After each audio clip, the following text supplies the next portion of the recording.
Hello, this is Coach Mike. Gonna go over the focus group watch list. As you will see in the focus group spreadsheet, and as you may be able to reason with, market conditions on Friday and through the end of last week really left us in a state of kind of not knowing. If you remember Wednesday before the Fed minutes were released, I said prior to that up move that if markets were going to continue up, they would continue up more than one day, and therefore I was simply waiting to take any long entries. It proved to be a good strategy, and that strategy is really not going to change. So you're going to find on the spreadsheet that there is a little bit of limit in what I'm personally willing to advise upon in the upcoming week. I want to start out here with Apple. We've talked about this horizontal channel for a couple weeks, and even though this horizontal channel is, $5 horizontal channel, you're sitting right in the middle of it. I don't necessarily want to tell you to do a strangle here. We might find some shorter term trades in the chat room, but we're not going to force them shorter term trades. So with that being said, on Apple, I think we should hold off at this time. On last week's focus group spreadsheet, I had this 9107 as a potential target area for a pullback. It nearly hit that on Friday and made a decent up move from the bottom, closing at 93.13. But again, if markets are going to continue up, they'll do it for more than one day. And rather than get trapped in a trade, I'd rather kind of get an idea for what markets would do first. I will say, though, that should we hold this current low that was made on Friday and begin an up move, you could see an up move to this 102.23 area. But I think more realistically would be your swing low point either here at $100.52 or our weekly swing low at 99.49. So kind of waiting and watching. We might see some stuff later in the day if we get a bit of a morning star here. Personally, not really willing to tell somebody to take the risk on that at this time. So as you're going to see as a theme with this market overview video, there's a lot we got to wait for Monday on. CVX. I'm actually quite surprised that CVX dropped this low. I didn't mind it dropping a buck or so below my target area, but it had a consolidation point down here before it really got moving the last time. That seems to be where it's pulled back to. We talked in the past about CVX, about the use of morning stars and evening stars. We might want to wait to see if we get a morning star and play the continuation off of that. Plain and simple with it, markets are kind of sketchy right now. If you watch my market overview video, which I hope you have, that video alone is the most important thing we've got going moving forward. Facebook is one that I actually have put a trade on the focus group spreadsheet. Plain and simple, we've had some consistency off of this trend line. It fell pretty hard. So long as this trend line holds, I think we could take a swing up to this 90.22. But understand my rationale and reasoning with going with the December instead of November monthlies.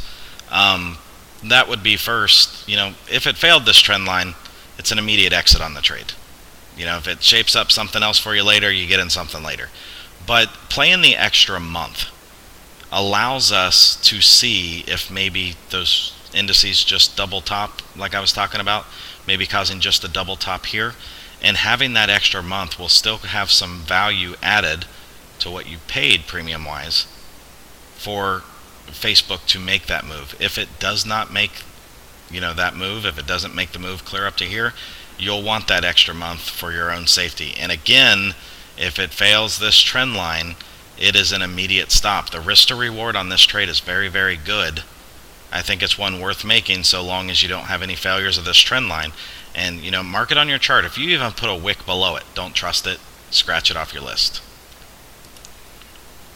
First Solar, FSLR, we're going to be best to go over to our weekly chart. We can see this trend line since First Solar bottomed. We failed out of our channel for the last year or so, and failed pretty hard. I think that this trend line would be the only thing that could catch it, and I think that means there's not really going to be a trade to make this week.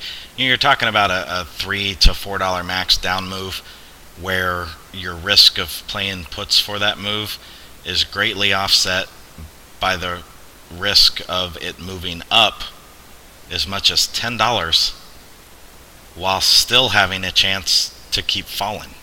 So for First Solar, not going to be interested much in touching it. Gold, GLD, it came to this bottom point that we've been watching for a while, or at least pretty close to it.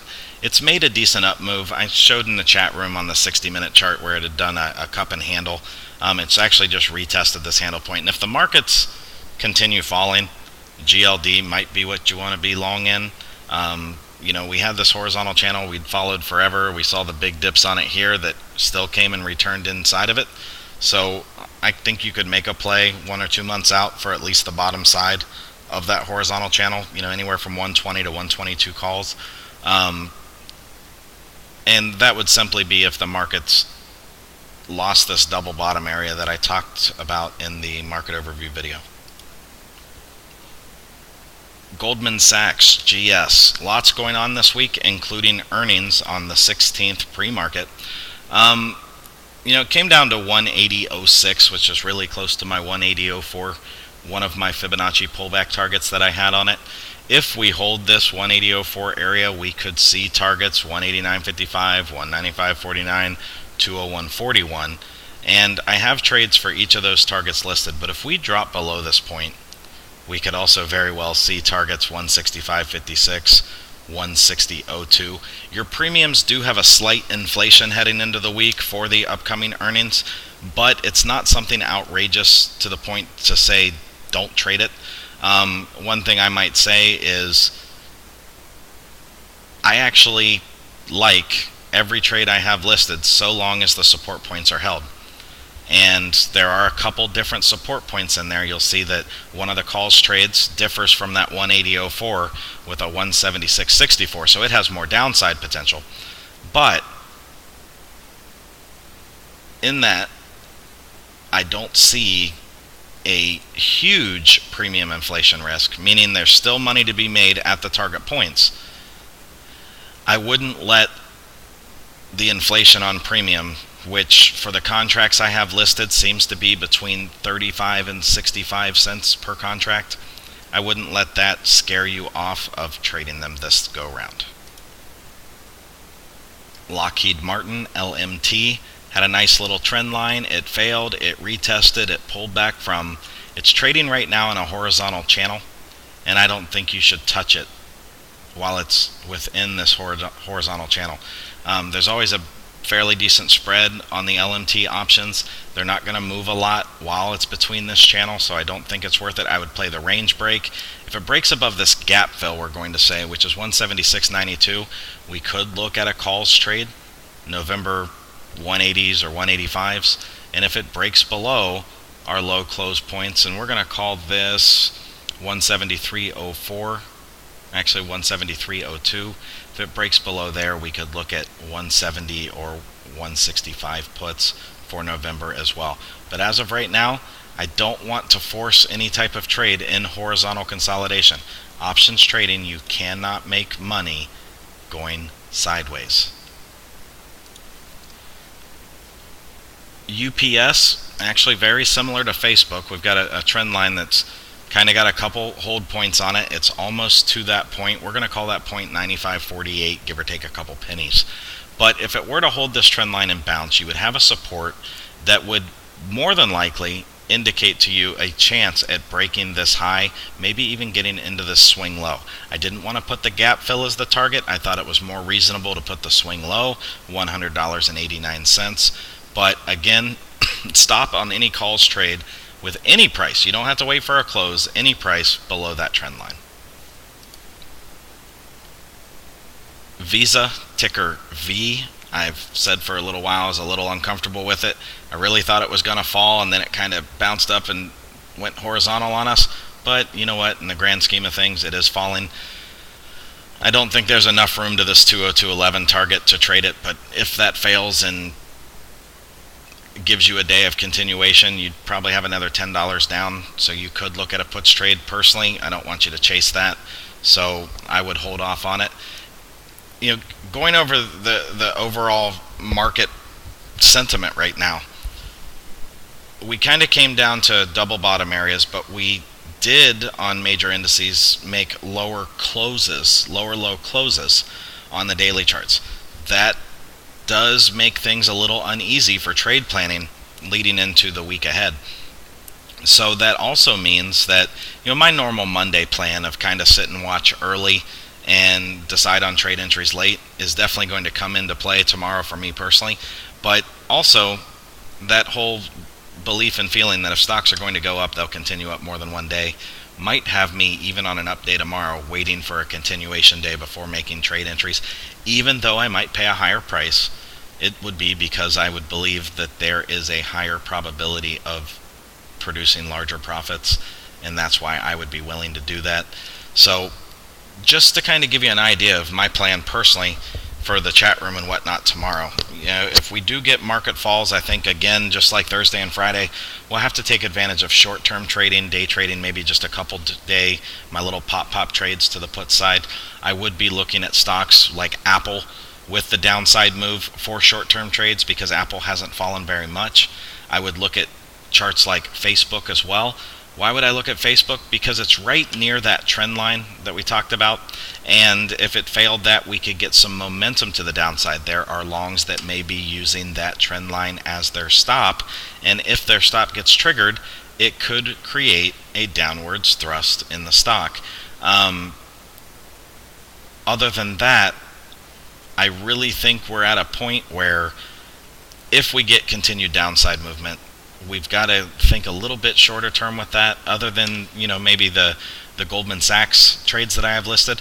But remember, this week starts earnings week for financial stocks and really starts that traditional earnings season. I know there have been a few stocks that have reported earnings, but overall, where you get into those times where you have several stocks pre-market and after hours reporting earnings, really starts with that week each quarter that the financial stocks start out, and that's this week for us. So where I don't want to be forcing things, I also want to be aware that if things come out with just phenomenal earnings, they could turn this thing around in a heartbeat. And that's one thing we have to be observant of. That's one thing we have to be aware of. And that's one thing that we cannot question. We simply have to be prepared to react to. I hope you can join me in the chat room this week. Because of the limited data to produce watch lists being given to me this week, simply because it's not because I haven't studied. I spent literally an all-nighter on Friday, spent a couple hours Saturday night, and I've been working. Right now it's 3:40 in the afternoon on Sunday, and I've been working here at the office since about 6:15, 6:20 this morning. And what I've really found is not a laziness or lack of desire to go through charts, but quite simply a point where if things are going to keep falling, they've already fallen some ways, so you could get up moves yet still continue in a fall, and that if they're going to bounce, they need to do it ASAP. And just like I've always told everybody, you can't focus on buying the low and selling the high, because statistically it just can't happen consistently enough for you. Focus on high probability trading opportunities, and if that means waiting for some confirmation, then so be it. I do plan for Monday evening to be available in the chat room immediately following the market day. Probably spend a good 1 to 2 hours going over charts based on what we see on Monday to discuss potential situations to look at trading Tuesday. We're also going to have our weekly webinar Tuesday evening, 7:30 p.m. Eastern Time. Again, it will be recorded. And throughout the week, because of how last week left us, we're going to have a very, very close eye on the markets in general. Fairly decent earnings week coming up with the financial stocks. I will tell you that based on the market conditions, I have no plan to make a single earnings trade this upcoming week. Next week, based on what we see this upcoming week, I will have for you, like I've done in the past, a spreadsheet explaining all the earnings I'm watching, what potential trades, and based on all the research I do. But even though I see reason to think stocks like Goldman Sachs will do phenomenal yet again on earnings, I've personally decided that I am not willing to take the risk of it because the markets are telling me something I don't want to see. Wish everybody the best of luck in the upcoming week. I hope you get the chance to join me in the chat room. God bless y'all.